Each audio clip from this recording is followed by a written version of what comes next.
Yes, ẹ̀yin tèmi, thank you for joining me. Topic yìí ó wà láti kó wọ 10 minutes, sorry, kó wọ 1 hour. Ó wà láti kó wọ 1 hour, but mo shorten rẹ̀ kò ju bí about 12 minutes lọ. Ẹ jọ̀ọ́ ẹ wò tán fún orí ọ̀fẹ́, ẹ wò tán fún àǹfààní, especially àwọn tó máa sábà béèrè similar question lọ́wọ́ mi. Ẹ bá wa wò tán. Thank you. Tèmi ṣàlàáfíà lẹ́wà gẹ́gẹ́ bí èmi náà ṣe wà. Thank you so much. Kí tó tẹ̀síwájú lórí topic mi, fún gbogbo ẹ̀yin tẹ́ ní ulcer, ẹ yan omi láàyò.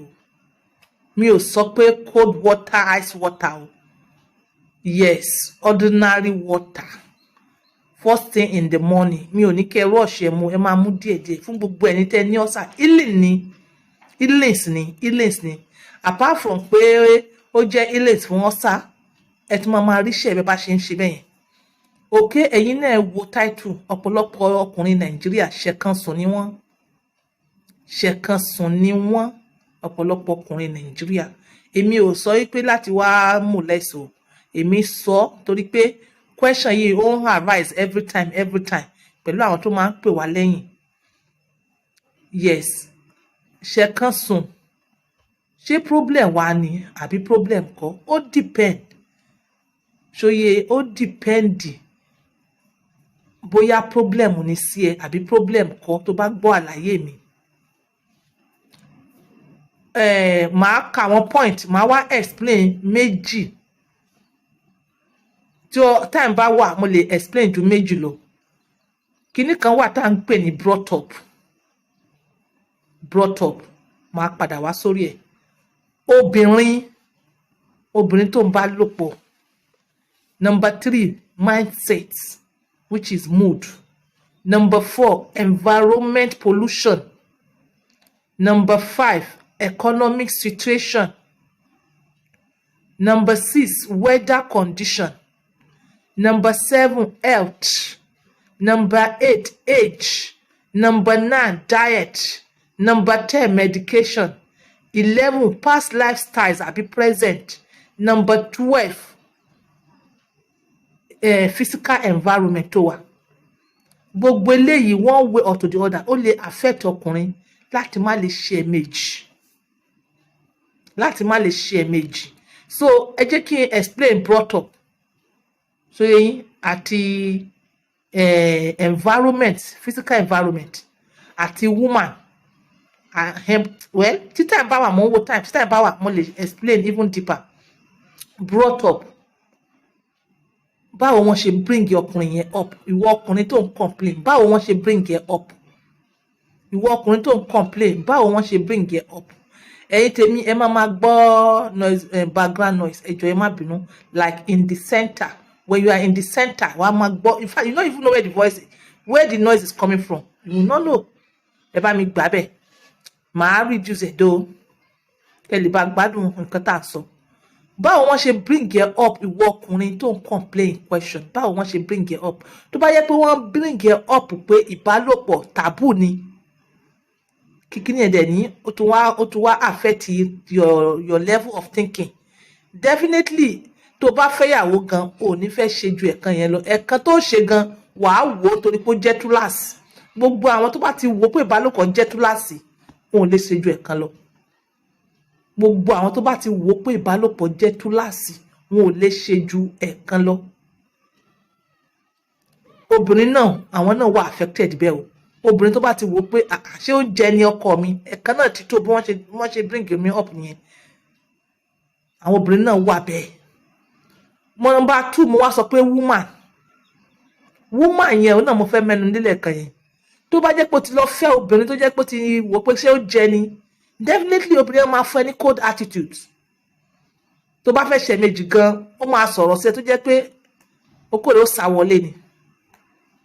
Irú obìnrin wo ló wà pẹ̀lú tó fi ń complain pé ṣẹ̀kanṣùn ni ẹ́? Àwọn obìnrin míì ibi tí wọ́n mọ knowledge kìíní ìdè tí refractory level tí mo mì ní pé àsìkò tí ọkùnrin dà kó tó tún béèrè míì. Àwọn míì lè tó days, àwọn míì gan lè tó weeks. Ṣóyè yín tó bá rí obìnrin tó ṣàprápá tó mọ kíní ìgbẹ́jọ́ tó mọ àwọn balls ẹ̀ yìí gbẹjọ tó mọ kíní ìfà tó mọ ńlá immediately tó bá dà within 2 minutes wàá pick up. Àwọn obìnrin míì wọ́n lè shorten refractory stage ẹ fún ẹ níṣẹ́ tí wàá fi pẹ́pẹ́pẹ́ kó tó tún kára rẹ tó tún padà wọ́n shorten ẹ fún ẹ. Irú obìnrin wo ló ń bá deal? Irú obìnrin wo? Ṣé bẹ́ẹ̀ ni ṣé obìnrin tó wù ẹ́ pẹ̀lú gbogbo gadget tọ́lọ̀ fóbìnrin yẹn ṣé bó ṣe wù ẹ́ nìyẹn àbí o kàn ṣáà manage ẹ̀ ṣá? Tó bá yẹ pé obìnrin tó ń manage ẹ̀kan náà ló wàá ṣe pé jẹ́ ká ṣàṣeré tí tá a fi bímọ ká kúrò bẹ̀ bẹ̀ tó bá yẹ pé obìnrin yẹn gbogbo nǹkan tó fẹ́ ló wà lára ẹ̀ tó wù ẹ́ tóbìnrin yẹn wù ẹ́ tójú rẹ̀ wù ẹ́ tí gbogbo ara ẹ̀ wù ẹ́ tí bọ́dì rẹ̀ wù ẹ́ kó tún wá mèrè ṣe wọ́n jẹ́ ntọ́ ẹ́ ó mọ lọ ní ó mọ dé ó mọ lọ ó mọ dé tó dẹ̀ wá ní energy tí kankan ò ṣí ẹ́. So obìnrin wà lára nǹkan tó lè fà á kí ọkùnrin béèrè lẹ́ẹ̀mejì àbẹ́mẹ́ta obìnrin wà lára ẹ̀. So yẹ tó bá yẹ pé obìnrin tó jẹ́ pé ó ṣọyọ̀ kan báyìí ó wọ̀ sí ẹni ó tàn. Tó bá sì jẹ́ wípé pangara tọkùnrin ni tó jẹ́ pé ọkùnrin tó ń fún obìnrin ní cold attitudes obìnrin yẹn gò ní fẹ́ béèrè lẹ́lẹ́kejì dípò tí wọ́n gbọ́n sọ ipò fẹ́ ṣe. So nígbà ìbálòpọ̀ ìwọ ó fẹ́ ṣe méjì irú attitudes ò lọ fún ìyàwó ẹ̀ ṣe láti continue ni àbí láti sọ pé rárá mi ò gbà mọ́. Ẹ check ẹ̀ tó bá jẹ́ pé o wà lára àwọn méjì tí mo ti kà kalẹ̀ yìí balance it up. Then mindset obìnrin tó gbé yìí obìnrin tó wù ẹ́ ni tó dáa ni obìnrin tó mèrè ṣo ni tó mọ gbogbo àwọn orin dídọ̀dọ̀ yìí tó mọ bí tó ti máa fọwọ́ kàn wọ́n ni but ọkàn ẹ ò sí bẹ́ẹ̀ maybe something kíní kan wà lọ́kàn tó wà láyé ẹ tó ń disturb ẹ so tó bá ti manage o ti ṣọyọ̀ kan ò ní fẹ́ lọ ẹ̀ẹ̀mejì mọ́. Yes mo sọ kíní kan lẹ́ẹ̀kan mo ní environment mo sọ kíní kan physical environment tó wà so ó wà conducive fún ẹ láti máa sọ wípé o fẹ́ mọ sábà máa ṣèbálòpọ̀ pẹ̀lú ìyàwó ẹ̀. Ṣé àwọn ọmọ ò sí níbi tí wọ́n ti máa sábà máa disturb yín? Ṣé àwọn neighbors ẹ̀ sábà máa gbọ́ voice yín? So tí gbogbo ilé bá wà ń bẹ̀ ṣó yẹ ó máa pa action kò ní fẹ́ ṣe méjì ọyọ̀ kan tó bá ṣe gan o manage láti ṣe ni kí n kàn rọra mẹ́nu dákẹ́ ó pọ̀ tó yẹ kí n explain lórí kíní but ó yẹ kẹ́ ti understand àárín yìí. So yẹn then mo sọ again mo ní environment pollution. Yes àwọn ó lè jẹ́ through air ó lè jẹ́ through water. Yes environment wa ti wà polluted one way or to the other inhale like chemical tó yẹ ká inhale irú àwọn yìí ó ń pa iṣẹ́ mọ́ ọkùnrin lára directly or indirectly àtobìnrin. Yes àwọn gbogbo àwọn kíní chemical tó máa ń jáde láti inú àwọn bb companies tó jẹ́ pé ó ti dàpọ̀ mọ́ atẹ́gùn tẹ́ bá wò dáadáa nísìnyí gan ṣóyè yín like weather wa kò dàbí weather tẹ̀yìn wá mọ́ torí pé already air ti wà polluted and this is getting to our system definitely ó máa affect èèyàn. Yes I can continue on and on. Then mo sọ pé weather condition yìí ṣé condition weather ta wà nísinsìnyí bóyá heat period cold period báwo ló ṣe suit ara ẹ̀ ṣé ó suit ara ẹ̀ ó ń dùn mẹ́ tó bá ń dùn mẹ́ tí weather yẹn bá ń dùn mẹ́ ó lè lọ méjì ó lè lọ mẹ́ta tó bá jẹ́ pé weather yẹn ní ẹ lára ó ń cause any inflammation ò ní lè ṣe kódà àti ṣọyọ kan máa di wàhálà. Mo wá tún sọ pé economic situation obìnrin tó wà pẹ̀lú ẹ̀ yìí obìnrin tó dáa ni obìnrin tó ń gbé débẹ̀ obìnrin tó fẹ́ràn rẹ̀ ni obìnrin tó mèrè ṣe ni but economic situation presently maybe you are frustrated financially so ó máa fà á kí ọkùnrin mọ́ lè sọ pé òun tún fẹ́ ṣe méjì. Then a ní health tí mo bá ní kí n sọ pé health ó pọ̀ nínú health òun náà ni hormonal imbalance nínú health òun náà ni varicocele wà ọ̀pọ̀lọpọ̀ àwọn treat spiritual attack it may not be spiritual attack ó lè jẹ́ varicocele ẹ lògùn kò ní gbé yín débẹ̀ àyàfi kẹ́ bá lọ sọ́dọ̀ àwọn urologist tí wọ́n bá yín analyze veins yín tó cause wàhálà fún yín mo believe pé understand. Ara health òun náà ni infections ara health òun ni bp diabetes prostate problem and so on and so forth. Ẹ jẹ́ kí n age ẹ ti mọ̀ pé age the ara health náà àwọn oògùn tẹ́ ń lò fún health medications ó lè fà á tó jẹ́ pé àti ṣọyọ̀ kan gan. Then diet, irú oúnjẹ wo ló ń jẹ? Diet, kí ló ń jẹ?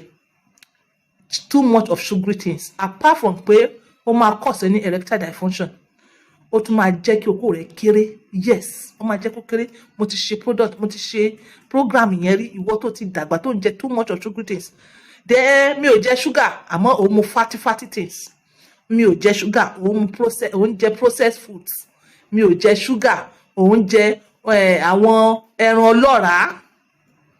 Kò ní jẹ́ kó ṣe dáadáa. Gbogbo àwọn kíni máa constitute, ó máa cause the obesity. Wàá sọ pé ẹ ṣọ́ra physically, but ibi brocos yín kọ́ ọ̀rá ló kún bẹ́ẹ̀, so kò ní sí blood flow. So àwọn point yìí ó ní mo lè sáré explain sharp. Yes, mo ti touch even everything, mo ti explain everything. Mo ti explain past lifestyle. Irú ìgbésí ayé wo ló gbé tẹ́lẹ̀tẹ́lẹ̀?